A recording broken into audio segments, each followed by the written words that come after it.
The Hill We Climb, recited by Amanda Gorman at the Biden presidency inauguration. She became the youngest inaugural poet in U.S. history, delivering a poem that recalled the Capitol riots and the long history of violence that has happened throughout American history, most of the time aimed at minorities and helpless people. But the poem is above all about hope and the future. When day comes, we ask ourselves, where can we find the light in this never-ending shade? The loss we care, assume we must wait. We have braved the belly of the beast. We have learned that the quiet isn't always peace, and the norms and notion of what it just is isn't always just is. And yet, the dawning hours, before we know it, somehow we do it, somehow we weathered and witnessed a nation that isn't broken but is simply unfinished. We, the successors of a country at a time where a skinny black girl, descended from a slave and raised by a single mother, can dream of becoming a president, only to find herself residing for one. Yes, we are far from polished, far from pristine, but that doesn't mean we are striving to form a union that is perfect. We are striving to forge a union with purpose, to compose a country committed to all cultures, colors, characters, and conditions of men. And so we lift our gazes not to what stands between us, but what stands before us. We close the divide because we know to put our future first. We must first put our differences aside.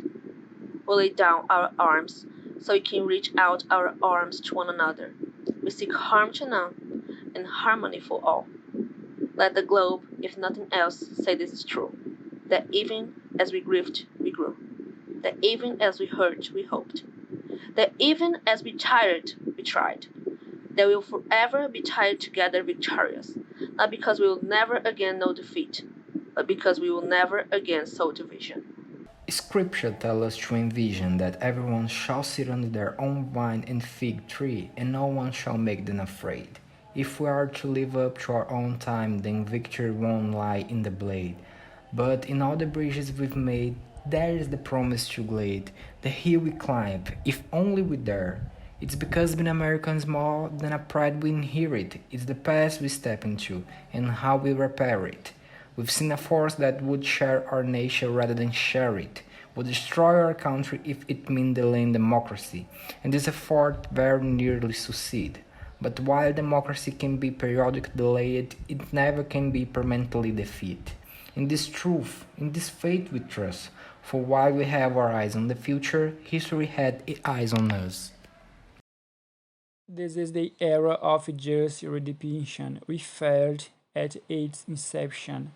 We did not feel prepared to be the heroes of just a terrifying hour, but within it we found the power to era a new chapter, to offer hope and glory to ourselves. So, while once we asked, how could it possibly prevail of a catastrophe?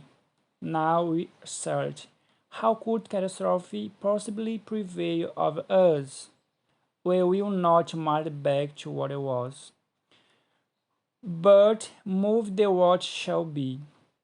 A country that is blessed but loyal, benevolent but bold, first and free. We will not be turned around or interrupted by intimidation, because we know our inaction and inertia will be the initiative of the next generation. Our blunders become their burdens. But one thing is certain: if we merge mercy with might and might with right, then love becomes our legacy and change our children's birthright.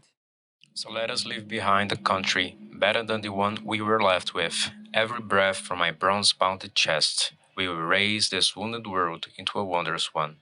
We will rise from the gold-limbed hills of the west. We will rise from the windswept northeast, where our forefathers first realized revolution.